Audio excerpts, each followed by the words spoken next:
Right. Welcome back, everyone. As a reminder, our test 2 on Chapter 6, the 4 sections we covered, will be available on the 9th and 10th. That is Monday and Tuesday. Remember that you have to take pictures of your work and submit it in Canvas within 15 minutes.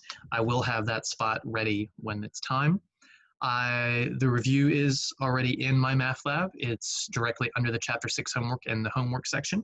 The test will be in the test section those 2 days only. I believe I already have it set up to be there. Remember, this is a no calculator test. Remember, this will be your last no calculator test, in fact. So test 3, as well as the final exam, you will be allowed to use calculators for those tests. And there are reasons for that, but we'll get into that later. Then 6.5 homework is due on the 9th. That way you are prepared for the test. So yeah, we're good there. We left off in 7.1, the law of sines. We said we are now going to start dealing with triangles that are not right. So oblique triangles generally do not have a right angle. Without a right angle, there is no hypotenuse, which means SOHCAHTOA falls apart. So we have to rely on something different. A couple of different things, in fact, the law of sines and the law of cosines ultimately, but that'll be for another section and for another day.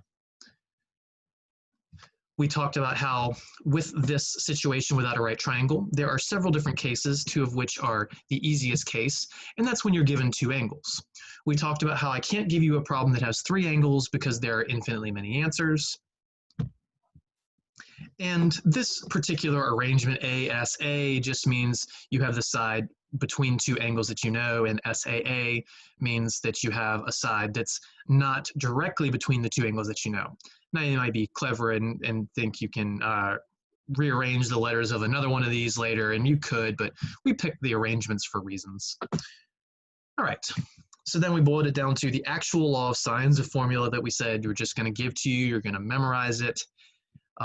You can find proofs of it out there, but it's quite extensive. You don't want to have to prove this and take up 45 minutes or an hour of a class just to do so. And you know what, that's exaggerating. It's not even that much. Maybe 15 minutes, we just don't have the time. And I will spoil how you would prove that this works without doing the proof. What you do is you bisect one of these so that this is a right angle and this is a right angle. And you can relate this opposite side of this angle is the opposite side of this angle, and you can do some trig stuff with sines, obviously, to prove that they're the same. That using this angle, this hypotenuse, and this opposite, and then using this angle and this hypotenuse, and I'm sorry, this hypotenuse and this joined side, you can get 2 of these 3 things established. It really isn't that long. I exaggerated the 45-minute part. In particular, page 733 of your text has the proof of that. So I'm just going to say check that out if you were really interested. Now remember, I may use capital letters for angles. I may use Greek letters for angles. I will mix it up just to keep you on your toes. So we said this law of sines has 3 sides of an equation, which is very atypical. So all you do is just use 2 at a time. Either use the A's and B's and not the C's, or the A's and C's and not the B's, or the B's and C's and not the A's. You need at least 3 pieces of information to find the other 3 pieces of information. I can't give you 2 pieces and have you find the rest. That would be impossible. I can't give you 3 angles. And right now, for now, I'm saying I'm going to give you 2 of the angles, which makes the 3rd angle very easy to find because all the interior angles add up to 180 degrees. And then you just use the law of sines to find the other 2 sides. And that brings us to example 1 finally, where we will find all missing info.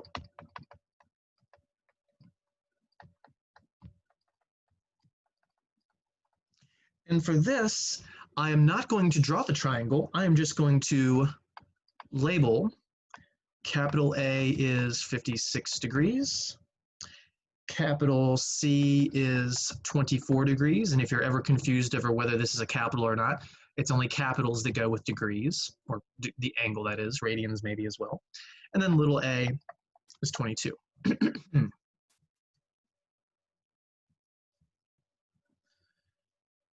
So you're looking at some A's and a C. We have nothing about the B's, side or angle, and we don't know the length of side C, which is opposite of angle C.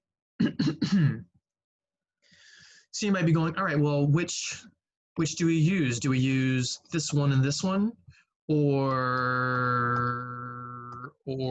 do we use this one and this one? Or do we use this one and this one? Which pair are we supposed to use? Well, there's a giant clue in every single one of these problems as to how to start this out. Hold on one second. And that is, you need the completed pair. You need the completed pair. You always try to start with the completed pair. What do I mean by completed pair? I mean, you have all of the A's or all of the B's or all of the C's. Well, we have all of the A's. That's the completed pair. So we definitely need to be using this side. It's just a matter of, is the other one going to be the B's or the C's? Well, how could it be the B's if you don't have any of them, right? So we'd have to use the C's. Well, we could find angle B really easily. And I'm kind of jumping that what I just said there for a reason, but I'm going to do it now. Start by finding the third angle, since all angles sum to 180 degrees. Technically, I don't have to do that. I could find side C first if I wanted, but this is just the easiest thing to do, so let's go ahead and get the easy button out of the way. So first, angle capital B should be 180 degrees minus angle A minus angle C. But we know those two values, so it'd be minus the 56 degrees minus the 24 degrees. If you don't like starting it that way, you could have instead said that 56 plus B plus 24 all in degrees is 180 degrees, and then just do the algebra to solve for B. That's the same thing. Those are the same thing. I don't care which way you do it. But I find that most people are comfortable enough to just do 180 minus the others. Well, 180 minus 56 minus 24 is going to be 100. So angle B is 100 degrees. I had to think about that for a second to make sure I was right, but that's right. So now we have 4 pieces of information. 1, 2, 3, 4. This is one of the answers. That's angle B. Now to find lengths B and C, we'll have to use the law of sines. And it actually doesn't matter which one we do first. We could set the A's equal to the B's, since we now have one of them. Or we could set the A's equal to the C's. The order you do those two things does not matter. I did B first, so using the law of sines, so second law of sines, tells us that the A's, so side A, which is 22, over sine of angle A, which is the sine of 56 degrees, again, that was this, equals, now I'm going to do the B's. I only have one of them. We know the bottom is the sine of 100 degrees, and then the top, we don't know, length B. And then we just do whatever algebra and trigonometry is necessary to solve this for B. Now, some people will understand that you only need to do one step to solve this. If you want to get this done in one step, and this is how I'll do it later, so I'm going to write this for now but erase it, but if you wanted to solve this in one step, you would just do this. You would just multiply both sides by the sine of 100 degrees, because those would cancel, and you would have B equals blah, blah, blah, blah, blah. However, I know a lot of people starting out don't like doing it that way. So I'll show you the way that most people do this, at least initially, is they cross multiply. When you do that, you'll get 22 times the sine of 100 degrees is equal to B times the sine of 56 degrees.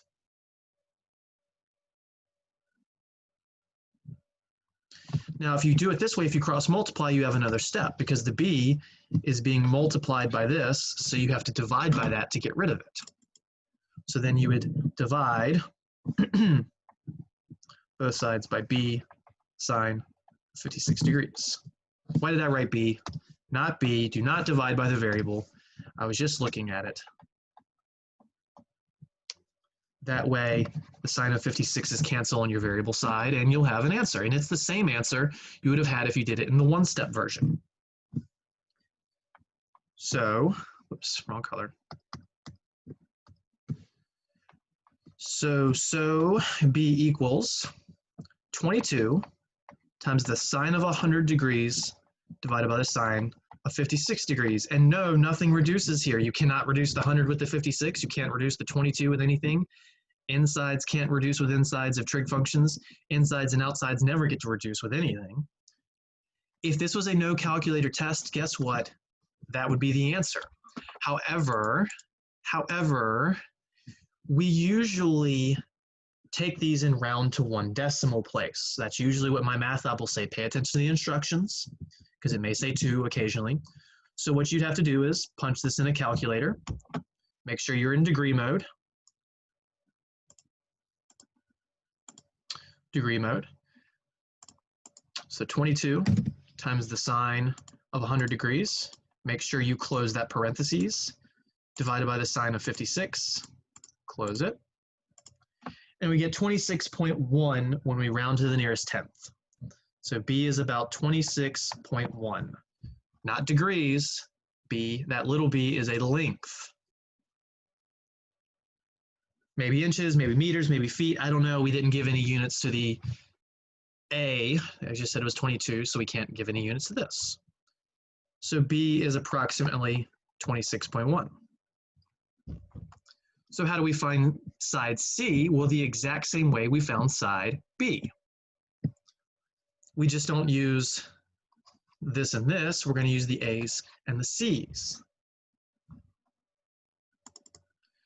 So the completed pair of information you generally use more than once. So I'm going to go back to it. Now you might say, well, Mr. Beckner, couldn't you just use the B's and the C's?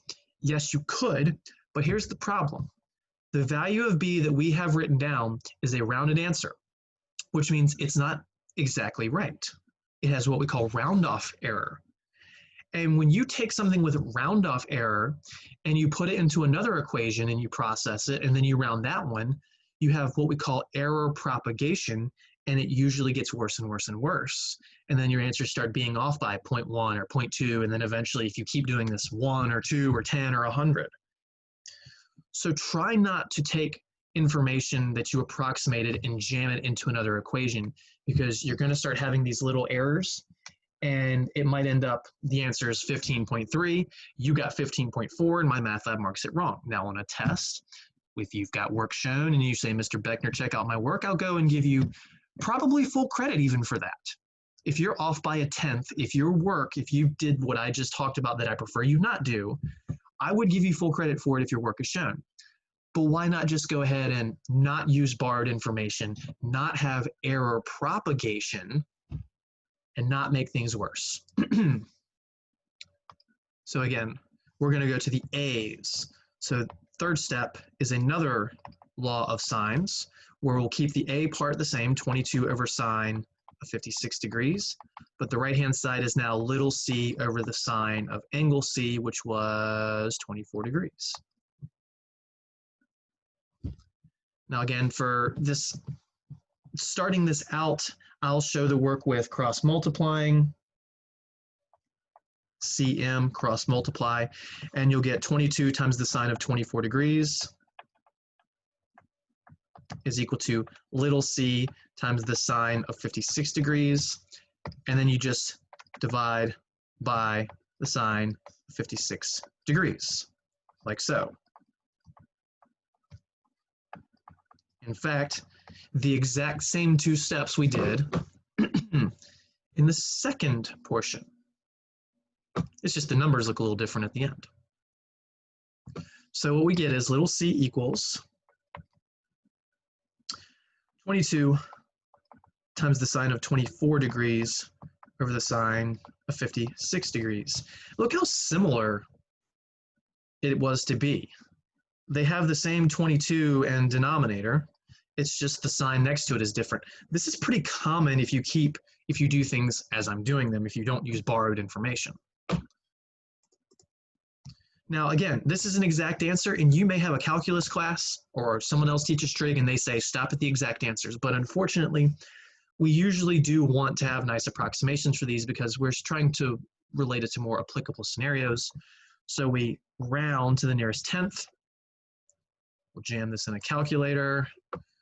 22 times the sine of 24 degrees divided by the sine of 56. And we get about 10.8 rounded to the nearest tenth. 10.8. So that is our little c. We were given 3 bits of information. We found 3 bits of information. That's 6 bits of information. That triangle is completed.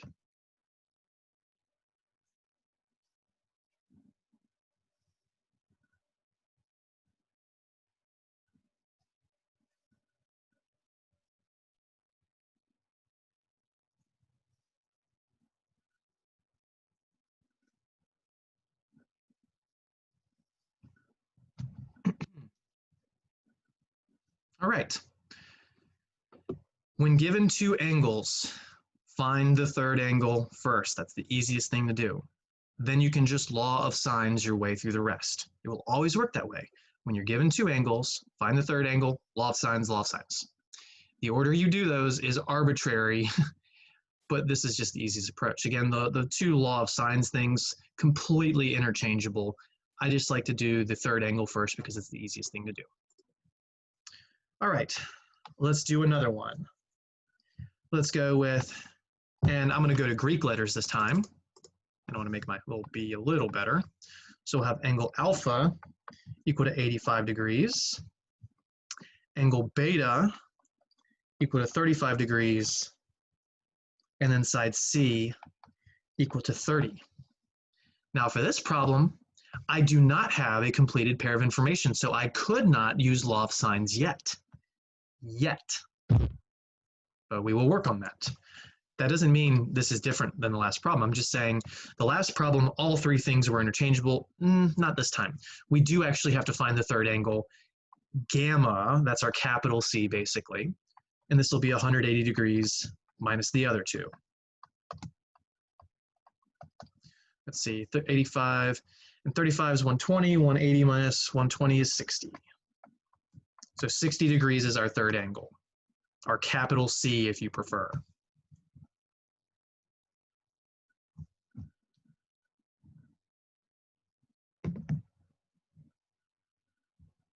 Now we can say we have a completed pair of information. Remember, gamma goes with C, alpha goes with A, beta goes with B. The beta part is pretty obvious. You do have to remember which one is horizontal and which one's vertical. It's very easy to get these 2 symbols confused. I understand that.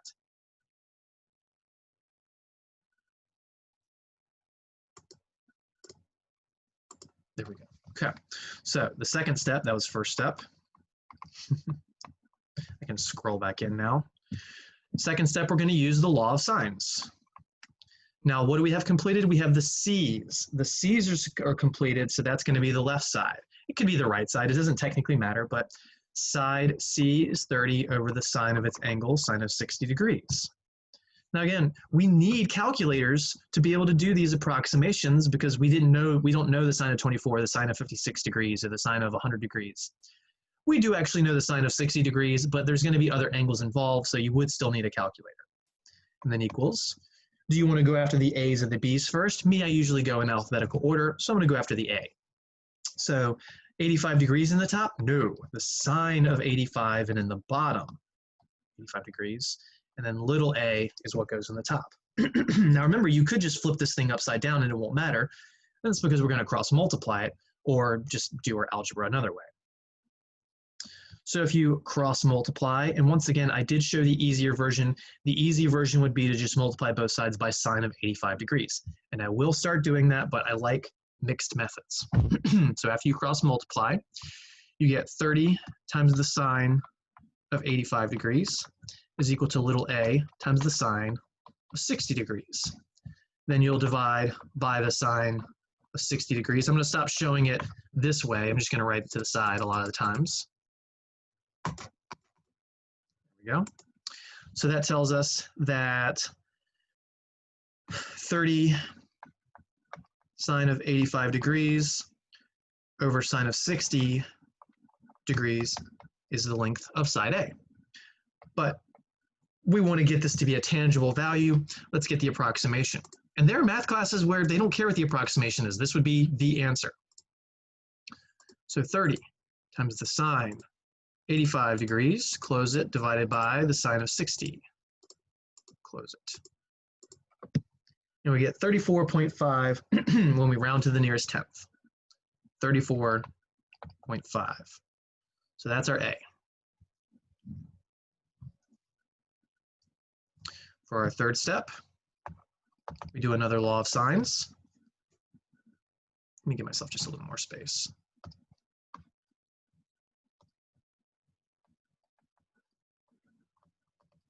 I don't mean the third law of sines, I'm saying the third step. We're going to keep using the completed pair we had to begin with. So C over C, C over sine of angle C, C over sine of gamma, more particularly.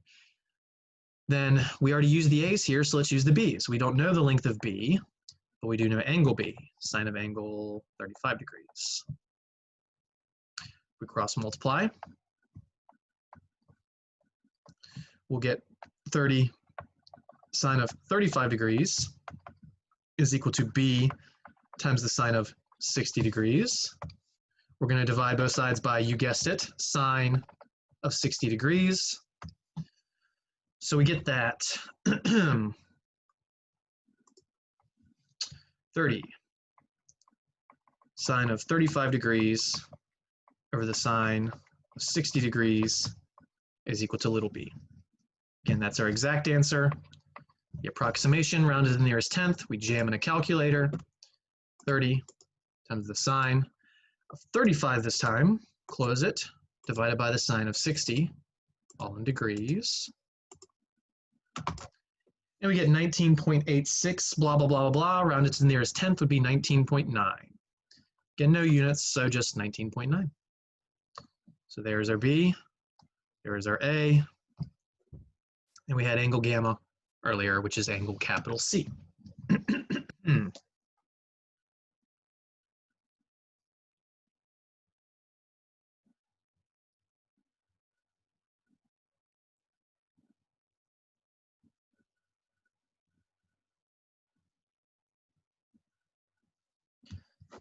The law of sines is pretty easy to use. This process is about the same every time. Now, that's when we're solving for a side. If we were using the law of sines to find an angle, let's say you had something like this. You had 13 over the sine of 100 degrees equals, I don't know, 20 over the sine of gamma. This is one more step involved because you're solving for an angle inside of a sine, so you'll end up needing to take an inverse sine at some point. So that's just a spoiler. So this will be for later. Not with those specific numbers. Excuse me. Not with those specific numbers, but we'll start seeing problems like that later. Sooner than later, in fact.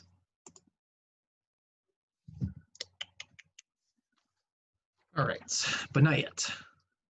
C. And that little, my 1 p.m., I gotta make a quick phone call that I can't do at any other time. That's coming up, so I will have to pause for about 2 or 3 minutes, but let's see how far we can get in C for now. And once again, not even giving you a drawing. B equals 5 degrees, going back to capitals. C equals 125 degrees. And then side B equals 200. If you want to draw a triangle out of this, you can.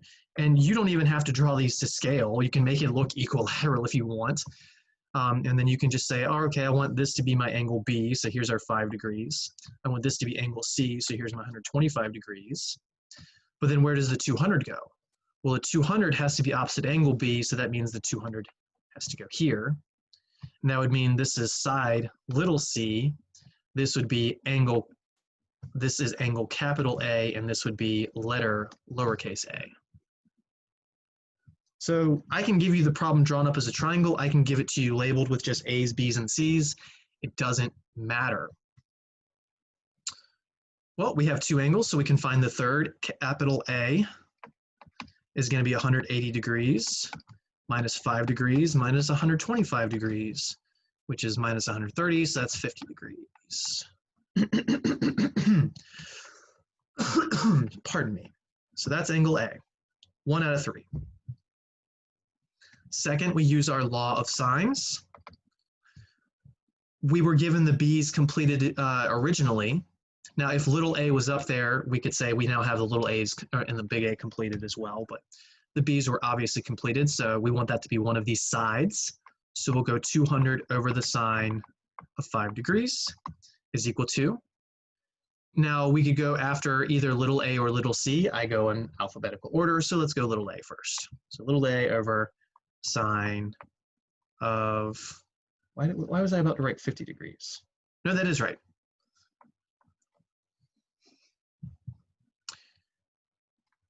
Now, I'm going to not do the cross multiplying anymore. I'm just going to say the easier step. Multiply both sides by sine of 50 degrees.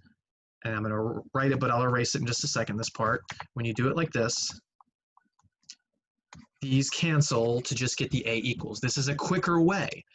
Now, when the angle's the unknown, there is no quicker way. You just got to cross multiply. But here, there is a quicker way, so you can either do it in 2 steps or 1. It's up to you. Do I care if you do it in 2 steps or 1 step? Nope. Just care that you know how to get it done.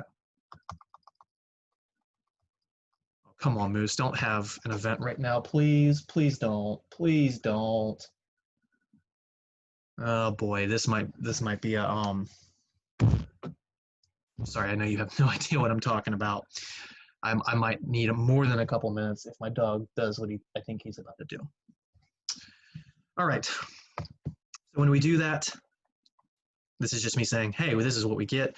We get little a equals 200, then the sine of 50 degrees over the sine of 5 degrees. Again, don't try and cancel anything anywhere with those unless it's just an outside number with an outside number. Pull out the calculator to get your approximation. 200 times the sine, 50 degrees, close it, divided by the sine, 5 degrees, close it. And we get big number, 1757 point, rounded to the nearest 10th, 9. 1757.9. 1757.9.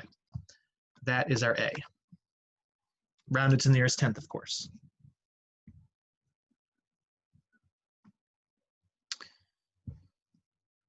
Now we can do the same thing to find our B's. Use the completed side. Now we go little b over the sine of angle B, which is the sine of 5 degrees.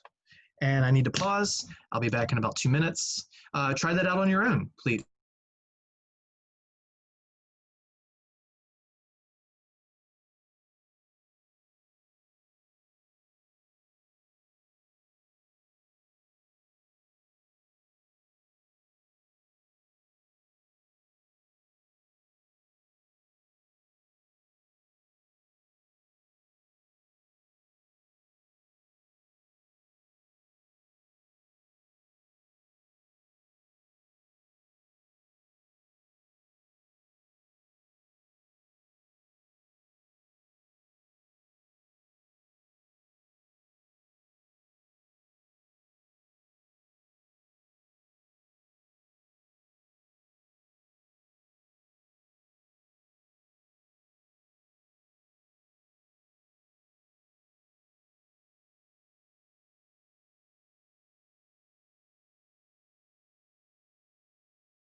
It's weird, it wouldn't unmute me at first. Okay, I'm back. All right, so if we want to get this in one step instead of cross multiplying and then dividing, you just got to multiply by the thing in the bottom. So you'd multiply both sides by the sine of 5 degrees. And after you do that, you would get that little b equals 200 times the sine of 5 degrees. What did I do wrong? I used the 5 twice because I was worried about that silly phone call. The angle B was 5 degrees, which was the completed. That wasn't supposed to be a B, that was supposed to be a C. That's what I did wrong. I'm sorry about that. That was supposed to be a little C, which means this angle was 125 degrees.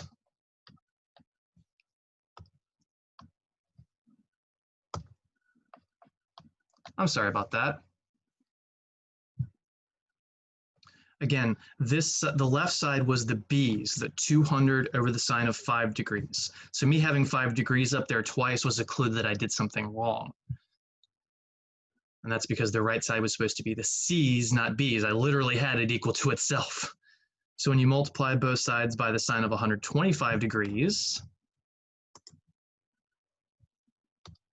you get 200 times the sine of 125 over the sine of 5. But then we type it and round it to the nearest tenth. So 200 times the sine of 125, close it, divided by the sine of 5. Drum roll. And we get a wrong answer because I did not have my second 0 there.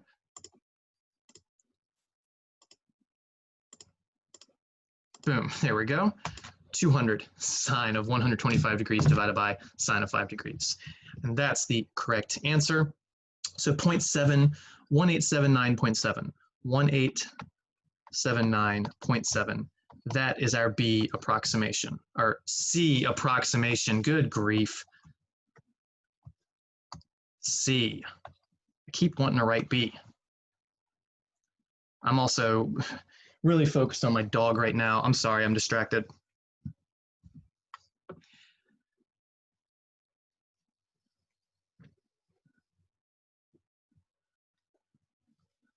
So we have our 3 bits of information.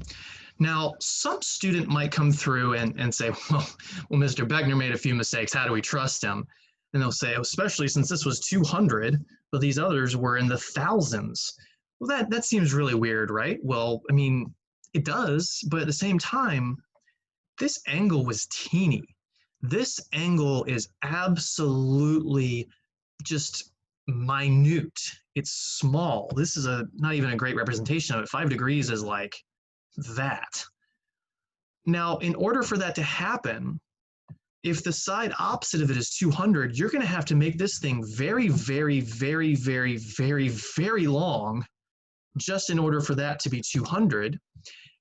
And what that means is the other 2 sides are going to be ridiculously long, like about 1800, again, approximately. I'm just not writing all the different digits. So it does actually make sense if you think about it that way. The fact you have a really small angle, but then the length opposite is actually pretty large in comparison. Another way you can tell that this is at least okay in terms of sizes of everything is that the largest angle should be opposite the largest size. The largest side, excuse me. Let me say that one more time. The largest angle should be opposite the largest side. The smallest angle should be opposite the smallest side. That is true 100% of the time. And then the medium angle is opposite the medium side. So when I go back and look at my answers, I go, all right, angle A was 50 degrees, that was in the middle. And then 1757 is in the middle between 200 and 1879. Okay, cool. The smallest angle was B, the smallest side was B. Good. The largest angle was C, the largest side was C. All of that is perfect and makes sense. So that is a great way just to have a little self-check at the end. And it's not going to guarantee the numbers are right. It just, at least if you had, sorry, I'm trying to think. If you had angle A is the smallest, but your side A came up to be the largest, that's a sign that you made a mistake somewhere. So please be careful with this. Don't take phone calls and worry about your dog and all this stuff while you're doing one of these problems. Try and focus, because when we don't focus, we make mistakes and we might not catch those mistakes. Thankfully, I have years of making mistakes and being able to catch them, but it definitely takes practice to catch those mistakes. All right. So now that we have done the easiest possible case with 3 of its examples, now let's go into what we call the ambiguous case. And this is perfect spacing. Ambiguous case, which is side-side angle. Now, we abbreviate it side-side angle instead of angle side-side. I think you can imagine why. It would be the exact same representation, but looking at that backwards, it just makes us laugh a little bit, right? Okay. So SSA, and yes, it would be the same as if you went backwards. I'm just not going to say it in a recorded video. Just pretend I did and have a giggle at it. So what is the ambiguous case? Why is it ambiguous? Why does it complicate our lives? How does it complicate our lives? Because this is the most complicated case. All right, so when we have a side, and then the angle that is not between those two sides. So again, this is the angle is not between the two sides.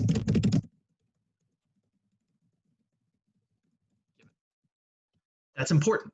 If it was, it wouldn't even be the law of sines. Spoilers, you have to use the law of cosines for it, which is 7.2, and we'll get there another day.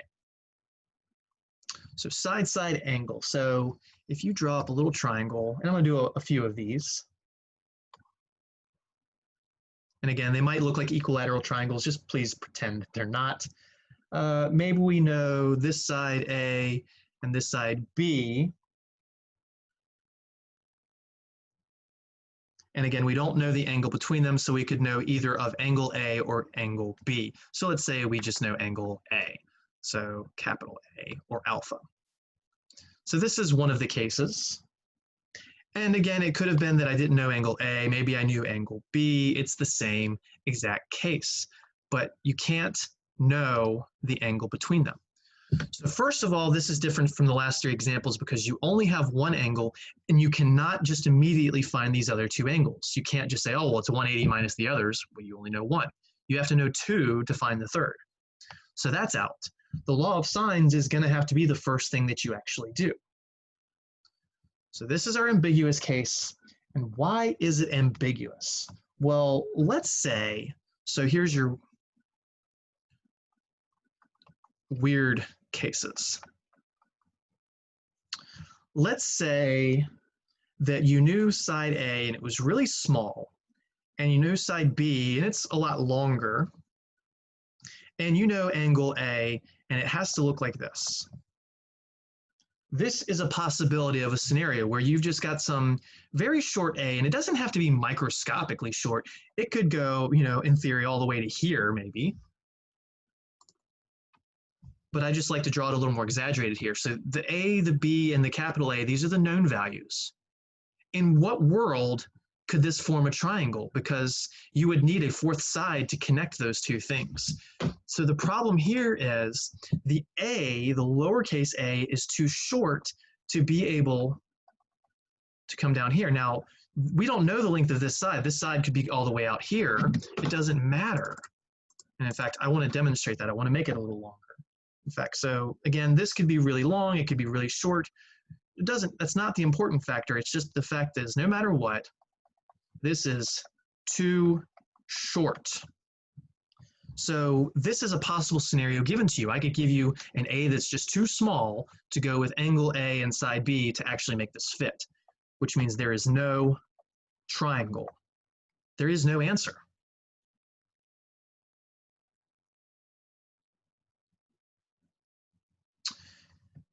Now, the next weird case, so this one is the normal 1 solution, 1 triangle.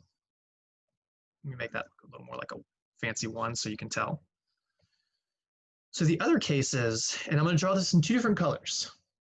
So we'll have side B, we'll have angle A, and let me draw it outside. You can draw them inside or outside, it doesn't actually matter. And it's going to go horizontal, and this is just an orientation I'm doing for demonstration. It doesn't have to be this way. And then you know the length of A, and it is long enough to touch this. So here's your A, and it is long enough to touch it. So that's in blue, there's one triangle. But alternatively, what you can do is, and it doesn't look that obvious, but this A right here, this right here, because we don't know this length right here, we don't know it, maybe it's short, maybe it's long, we could actually fit the triangle to make it short or long. What we can do is we can take this piece right here, and instead of swinging it left, what if we instead swung it right? So this is the exact same length of A. So again, this length matches this length. If this is a 10 right here pointing left, this is a 10 pointing right. Because we don't know this bottom length side, it could be the shorter version, or it could be the longer version. And just pretend like that's connecting and not hovering below it. I just want you to be able to see. So the angle A did not change. Side length B did not change. Side length A did not change even when I swung it out differently. But there were some components that changed. Angle B here, oops, wrong color, or angle B here, whether you swung it left or right. Then there's also angle C. If this is little c, this would be little angle C. Or if we take the big one, that's little lowercase c, it's just a longer one. And then this right here would be capital C, the whole thing together. So what that makes is a two triangle case. The worst case possible. It is the case that bewilders students constantly. I can remember learning this and going, that doesn't make sense. It does make sense, but at the time I thought it didn't make sense. And again, it all just has to do with the fact that this angle is fixed, this side is fixed, and this length is fixed. So it's just a matter of whether you choose to swing it this way or swing it that way. That can give you a shorter or longer C, which would result in a smaller or larger angle C. So when the two triangle case happens, there are two different answers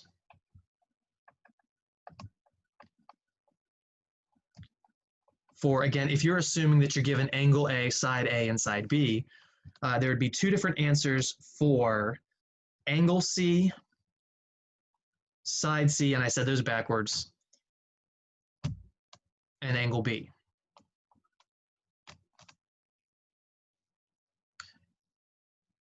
The stuff that's given to you is given to you. You're not going to come up with new numbers. Those are fixed. They cannot change. But if you can somehow create two different solutions that solve the same problem, then you've got two different triangles, and half of those have different sets of information. So again, that's the worst case possible. Now, how can we tell when there's no triangle? There is a way by making a right triangle out of this, determining this height, and showing that it wouldn't even work. However, the beauty is this will show up automatically while doing the law of sines. You'll get an error when you do the law of sines. What's going to happen is you're going to get a sine being bigger than 1 or less than -1 maybe even, and it would always just be bigger than 1. And your calculator will go error, error, domain, range, something like that. And we will see that. What we got, 30 minutes? About 30 minutes. So, example 2. Oh, before I do all that, I gotta type up some stuff, don't I? So, here's the process for the ambiguous case when you're given two sides and an angle where the angle is not between the two sides given, and that is specific. Determine second angle by law of sines. Once you have the second angle, take the supplement of it. Supplement means to do, reminder, 180 minus the first.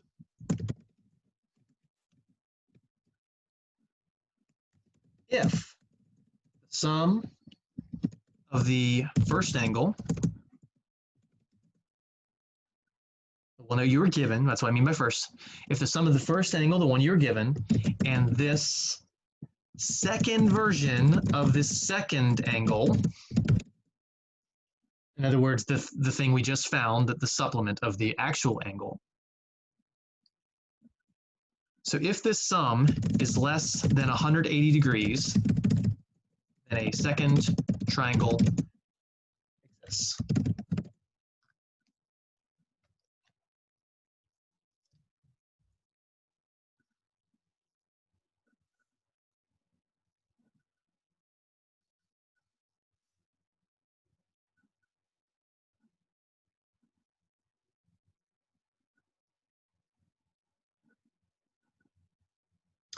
What, why, how, who, whatever one I missed.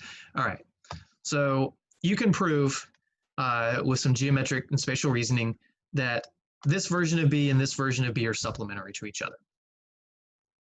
It's really not that hard to prove, but we're going to skip it. Again, just in the interest of time. But those two things are always supplements. So if there is a second triangle, you're going to have an angle for B1 and you'll have an angle for B2. The ones and twos will just denote whether you're talking about the first or second triangle. And the second version of B is always the supplement of the first version of it. That one's an easy case. You just have to remember that detail. And again, you can spatially reason it with the sums of interior angles. This would be a supplement. And then these two form the supplement of that supplement, which makes that a supplement. I know that sounds confusing, but just go with it. But once again, if the sum of the first angle and the second version of the second angle is less than 180 degrees, that means you can fit a third angle into it. If it's more than 180, how are you going to fit a third angle into it if it's already over 180? That's the logic and reasoning to it. So what you do after that is you complete the first triangle, then complete the second triangle. Now, the second triangle would use B2, the first triangle would use B1. So when you go to find C2, you'd be talking about B2 in it. When you go to find C1, you'd be using angle B1. So again, half of the information, there is not two versions of it. The angles and sides they give you, there cannot be a second version of. But the angles and sides they don't give you, there could be a second version of. That's worst case scenario. It's the most involved. I'll only give you one of them on a test, but you can't expect to see one. I like to do one of each of the cases, in fact. So with all that being said, let us try out, some examples. What do we got to? Example 2.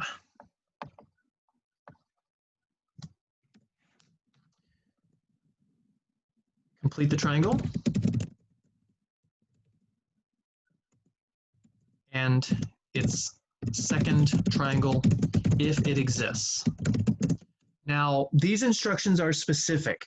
Do not necessarily expect these instructions in homework or test. I might just say, find all answers, find all potential sides and angles. In which case, there would be slots for the second triangle if it exists. And if there isn't, then you just don't fill them out or say no. And if it is, then you have to fill out both versions. Now, going back to the previous types of problems when it was two angles given, there is never a second triangle and there's always only one triangle. So again, the first 3 examples we did where we were given 2 angles, it's always one solution and there always is a solution. When you're only given 1 angle, this is where this side length might be too short to make a triangle, or it might be just the right length to swing it one of 2 different ways. And if the overlapping image is too much, here are the 2 triangles separated. So that was 1 and 2. And the first one shouldn't look so small. There we go. That's a better version of it. Okay. So complete the complete the triangle, and if a second triangle exists, complete that as well. And for A, we're going to start with little a equals 30, little b equals 20, and then alpha, or capital A, is equal to 50 degrees. And you could be given these problems in radians, but it's pretty rare since we're going to be putting them in a calculator. Most things stick to radians. I'm sorry, stick to degrees when we know we're going to put in a calculator.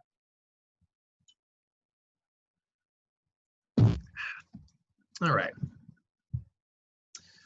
Again, feel free to try and draw this up, but there really is no reason. We have a completed pair of information, so that is what tells us law of sines. I do not have a second angle which says, oh, yellow flag, warning on the field, this is the weird ambiguous case. Maybe it's one triangle, maybe it's two triangles, maybe it's no triangles. But we start out with the law of sines. Now we have the A's completed, so we got to use them. 30 over the sine of 50 degrees equals.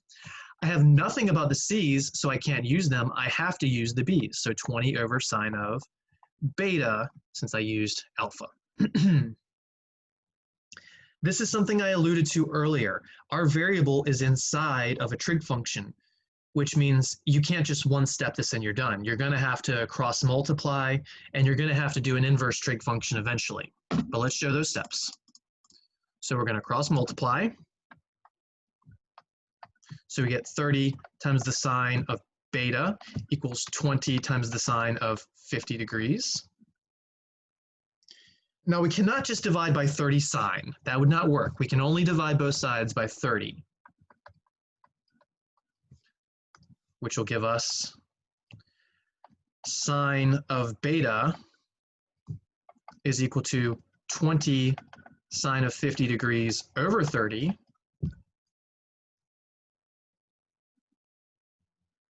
Now that 20 and 30, yes, they can reduce. You can say that's just 2 and 3. We're going to be jamming this in a calculator though, so it technically doesn't matter. So I'm actually going to leave it. Yes, you can reduce the 20 and 30 to 2 and 3, but I'm going to leave it because it's going in a calculator. Now, if you have sine of an angle equal to blah, blah, blah, blah, blah, then you just take the inverse sine of both sides to solve this. So we take inverse sine of both sides. So inverse sine of the left, inverse sine of the right.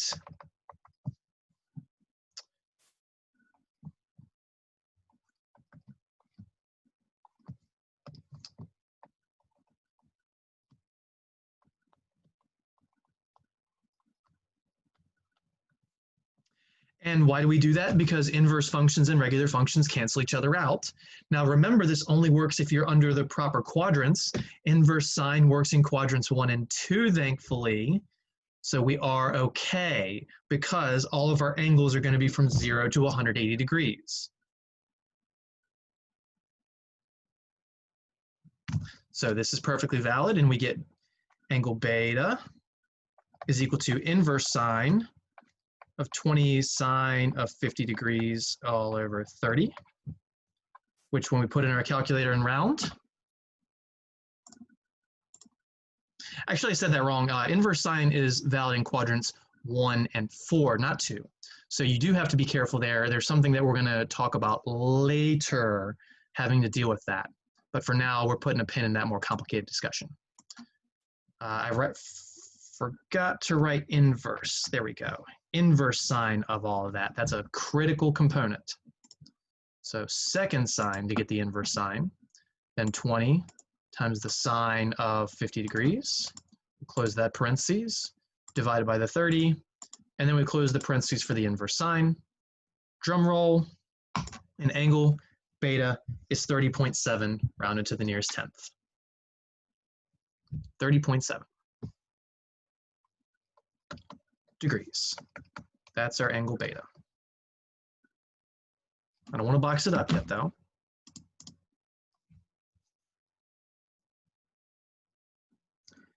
Now, because we know this is the ambiguous case, it is possible there's a second version of this. We have to determine if there's a second version of this. So what did we say we do? if the sum of the first angle, which means the one given, and the second version of the second angle, which is the supplement of this. So we need to take the supplement of this and then add it to the original angle and see if it's too big or too small. Sorry, too big or small enough, not too small. So beta 2, if it exists, would be 180 degrees minus what we would call this beta 1. I'm not calling it beta 1 yet because it might just be the only one. So 180 minus 30.7 degrees, which is a pretty large angle of 149.3 degrees. But will it fit? That is the ultimate question. If there is a second triangle, this is the second version of angle B. But if this is too big, it won't fit into another triangle with the original given alpha. So we take the alpha, that's the first angle, and the second version of the second angle, which is this, and we add them up and we see if there's space for a third angle.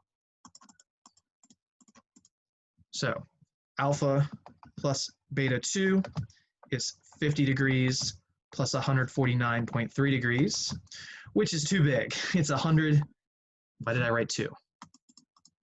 Probably because I was saying 2, the word 2. So that's 199.3 degrees, which is way too big.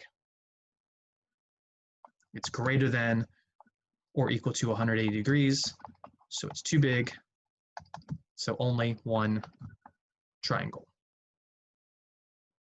Or you could say there is no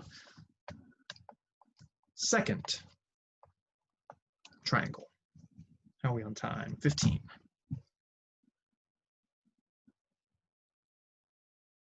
So this problem does not have that worst case scenario. So that means that angle B is just 30.7 degrees. You could go back and box that up if you wanted to now. I'm just going to put all my information at the bottom though, since I don't want it to be confusing if anybody looked at this later. So we do know angle beta. Now that we know alpha and beta, we can find gamma, the C, by just doing 180 minus the others. So gamma, or capital C, would be 180 degrees minus the 50 minus the 30.7. So that's 130, so 199 point, why did I say that? 99.3 degrees. I keep forgetting to carry, I guess.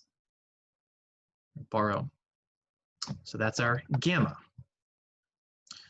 We got angle B, we got angle C, we got angle A. We got side A, we got side B, we just need side C, lowercase c. And we do that by a law of sines.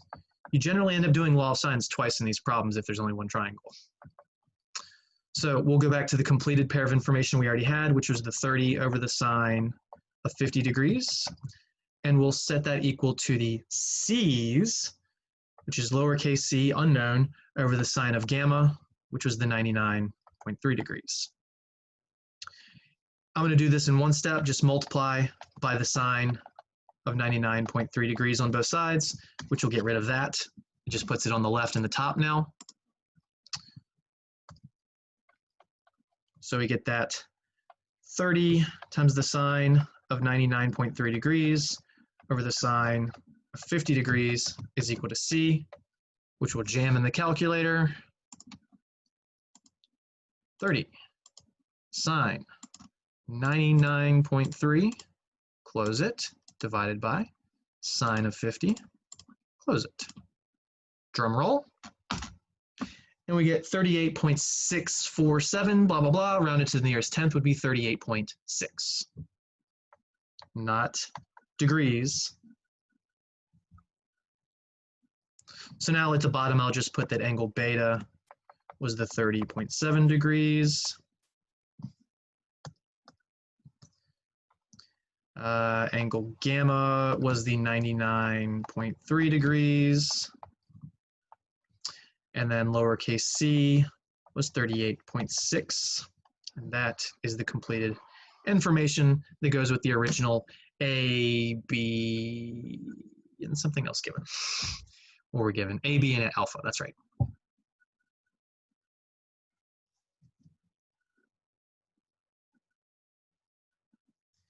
So here's what a lot of students do. They get angle B and they skip all of this. Does a second triangle actually exist? They just go, I'm not going to do that. I only care about if there's one triangle. I'm going to ignore any possibilities of a second triangle. I've already told you, I 100% guarantee I will give you a test problem with a second triangle. That's a guarantee. If I give you 3 problems, I probably give you one of each case. I don't have to, that's a probably. If I give you 2 problems, maybe that second one has no triangle, maybe that other one only has 1 triangle. That stuff that I said a lot of students like to ignore, you don't get to ignore it, because if there is a second triangle, it's going to mark everything else wrong, even if you got the first triangle right. Now again, you show your work, you email me, and I can say, okay, here's some credit, but I'm not going to give you most of the credit if you completely ignore the second triangle. So how do we tell if there's a second triangle? You can only be given one angle, and it can't be the angle between them. It has to be one of the angles opposite these. You go through and find your first angle. When you have your first angle, you say, okay, if there is a second triangle, the other version of that angle is the supplement of this. So you have to do all this. And then you go, okay, well, this is the possible second one, but will it actually fit? Because you need to take this, add the original given angle. If it's less than 180, that means you can squeeze that third angle in. If it's 180 or more, you can't. It's already too much. So that is going to be a critical component that you cannot forget. Now, you know I'm always honest about whether things come up again or not. Spoilers, this is not going to come up again for the rest of the course. But that doesn't mean that it's unimportant. The possibility of having 2 solutions to one problem, I mean, that's a massive feature of the world outside of math. All right, so we're only going to have time, and I did this intentionally. I ran it just enough so that we can do B, which will be shorter. C, we would have only gotten halfway through. I bet you can guess why. But for now, A equals 10, B equals 30, which might even be the same A and B. No, they're close. One of them's a 30, that's what threw me off. And then angle A, I'll go back to capital letters, is 150 degrees. So this angle is not between them. If it was between them, it would be angle C, or gamma. This is the angle opposite of one of them. I've only given you one angle, which means this is the ambiguous case. That means you're going to have to find the second angle, and then maybe find the second version of the second angle. All right, so law of sines. Let's see, we have the A's completed, so that's going to be one of the sides. So we'll go A over sine A, so 10 over sine of 150 degrees equals, we can't use C's because we don't have any C's, so we got to do B, which is 30 over the sine of capital B.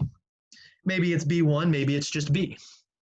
We're going to cross multiply, which will give us 10 times the sine of B is equal to 30 times the sine of 150 degrees. We'll then divide both sides by 10 so that we get the sine of angle B is equal to 30 sine of 150 degrees all over 10. Once again, yes, the 30 and the 10 can reduce to a 3. There's nothing wrong with doing that, but because I'm going to put it in a calculator, I'm just going to skip it. But again, yes, this 30 and 10 can reduce to a 3 if you like. Now, because we have sine of an angle, we take the inverse sine of both sides. Now again, there are times where this is a bad step. If this angle B is bigger than 90 degrees, we can't do that. And we won't even know that we can't do it. Our calculator is going to give us an answer, but it'll be wrong. So there's going to be a way that we determine the order of that, and we'll get into that a little bit later, not quite yet. All right, so we got inverse sine of the left side equals inverse sine of the right side. So sine of B equals 30 sine 150 degrees over 10. And again, we do this because inverse sine and sine cancel as long as we're in quadrant 1. As long as we're in quadrant 1, these cancel. They also do that cancellation in quadrant 4, but not 2 or 3. So if our angle was between 90 and 180, Inverse sine is restricted outside of that. So that's a complication that comes up later, but not yet. All right, so that tells us, what do we have? Angle B is equal to inverse sine of all that jazz, 30 sine 150 degrees all over 10. And that's approximately, rounded to the nearest tenth, put in a calculator. Make sure we do inverse sine, 30, or just 3 if you're doing the 30 over 10 or reducing it, times a regular sine of 150. Double close. Now watch what happens when I hit enter. Enter. Error, domain, calculator can't handle this because it doesn't exist. This value in here is too big. So because we got an error, what that means is it doesn't exist. We can't actually do this. It's undefined. And that is since, hold on, let me show you what that inside part is. 30 over 10 is just 3. Let me do 3 sine of 150. So this is the inside of the inverse sine. It's 1.5. So we're taking the inverse sine of 1.5, but that's outside the domain. Remember, inverse sine's domain is between -1 and 1 because regular sine's range is between -1 and 1. I told you that issue was going to keep popping up. So what that means is, because we got an error in our calculator, there is no triangle. That's the easiest case. Your calculator is going to call you a liar, kind of. And then you just go, oh, nope, we're done. No triangle. That doesn't happen in the 1 triangle case. It certainly doesn't happen in the 2 triangle case.